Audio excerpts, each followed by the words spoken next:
US में green card पाना एक सपना है, लेकिन इस सपने को हकीकत में बदलना आसान नहीं।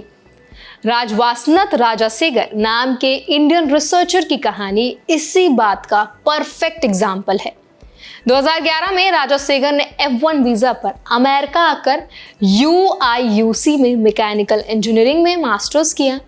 वहां से शुरू हुई उनकी जर्नी 14 साल तक चली, जिसमें उन्होंने एजुकेशन, पोस्ट डॉक्टरल रिसर्च और H1B से लेकर फाइनल ग्रीन कार्ड तक का लंबा रास्ता तय किया। इस वीडियो में आज हम 3 मेन पॉइंट्स कवर करेंगे।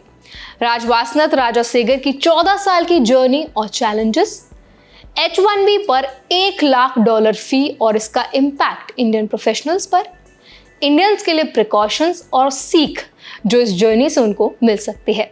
तो चलिए फिर वीडियो को शुरू कर देते हैं। Hi, my name is Varsha Dubey and I am watching NBT tech ed. Rajasegar की जर्नी शुरू हुई F1 वीजा से। उसके बाद उन्होंने OPT और STEM एक्सटेंशन का इस्तेमाल किया। पैंडेमिक के समय उन्हें कैप एक्सेम्प्ट H1B मिला और बाद में ट्रांजिशन हुआ फैकल्टी पोजीशन में कोलोराडो स्कूल ऑफ माइंस में। उन्होंने अपनी जर्नी में कई हर्डल्स फेस किए। एजुकेशन और रिसर्च में इन्वेस्टमेंट, पोस्ट डॉक्टरल ट्रेनिंग और अनएक्सपेक्टेड RFE यानी कि रिक्वेस्ट फॉर एविडेंस, जो उनके वर्क की रेलेवेंस पर क्वेश्चन करता था।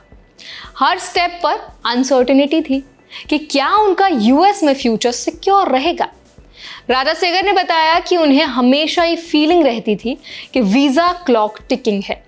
फरवरी 2020 में उन्होंने अपने मैनेजर से पूछा, can we start H1B just in case. और 3 महीने बाद जब पूरी दुनिया पैंडेमिक की वजह से शट डाउन थी, उन्हें H1B मिला। साथ में लेटर मिला जिसमें लिखा था, you matter to us and to the US। और मेंटोर्स ने भी सपोर्ट किया ताकि स्टैंपिंग कंप्लीट हो सके।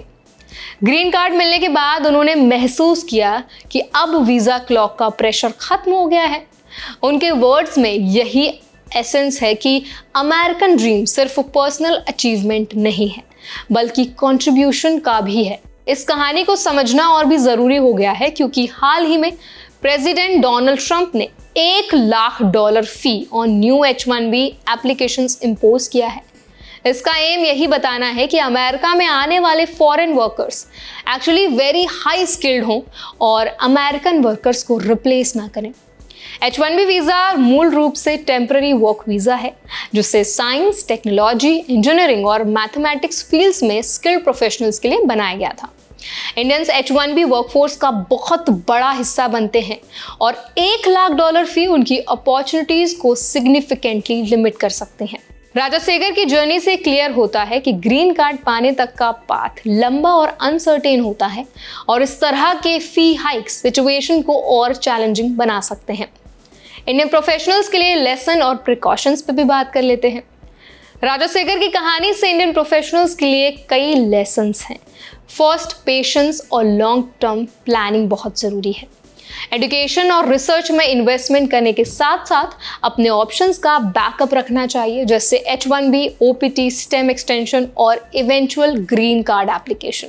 सेकेंड, मेंटोर्स और प्रोफेशनल नेटवर्क का रोल बहुत क्रिटिकल है। राजासेगर ने बताया कि उन्हें मेंटोर्स का सपोर्ट मिला जो उनके वर्क की वैल्यू समझते थे। ऐसे कनेक्शंस इंडियन प्रोफेशनल्स के लिए US में हर्डल्स ओवरकम करने में मदद कर सकते हैं। थर्ड, डॉक्यूमेंटेशन और लीगल कंप्लायंस मेंटेन करना बहुत इंपॉर्टेंट है। H1B या ग्रीन कार्ड प्रोसेस में माइनर मिस्टेक भी एप्लीकेशन डिलेज या RFE ट्रिगर कर सकते हैं। इंडियन प्रोफेशनल्स को अपने एम्प्लॉयमेंट रिकॉर्ड्स, रिसर्च कॉन्ट्रीब्यूशंस और लीगल डॉक्यूमेंट्स हमेशा अपडेटेड रखने चाहिए। फोर्थ, फाइनेंशियल प्लानिंग भी बहुत इंपॉर्टेंट है। H1B $1 लाख फी जैसी सिचुएशंस में एक्स्ट्रा कॉस्ट आने की पॉसिबिलिटी होती है। अपने फाइनेंसेस को सिक्योर रखना और ऑल्टरनेटिव पाथवेज एक्सप्लोर करना बहुत ज़रूरी है। फाइनली, माइंडसेट और रेजिलियंस। राजासेगर ने बताया कि उन्हें हमेशा अनसर्टेनिटी का फीलिंग रहता था, लेकिन उन्होंने फोकस रखा और कॉन्स्टेंटली अपने पाथ को फॉलो किया। यही परसिवरेंस उन्हें अमेरिकन ड्रीम तक ले आया। तो आई होप इस कहानी से आप भी मोटिवेटेड हुए होंगे। अगर इस पूरी कहानी पर आपकी कोई राय है, कोई ओपिनियन आप रखना चाहते हैं तो हमें ज़रूर बताएं कमेंट सेक्शन में। ऐसे और भी अपडेट्स के लिए, वीडियोस के लिए हमारे चैनल NBT Tech Ed को ज़रूर सब्सक्राइब करें।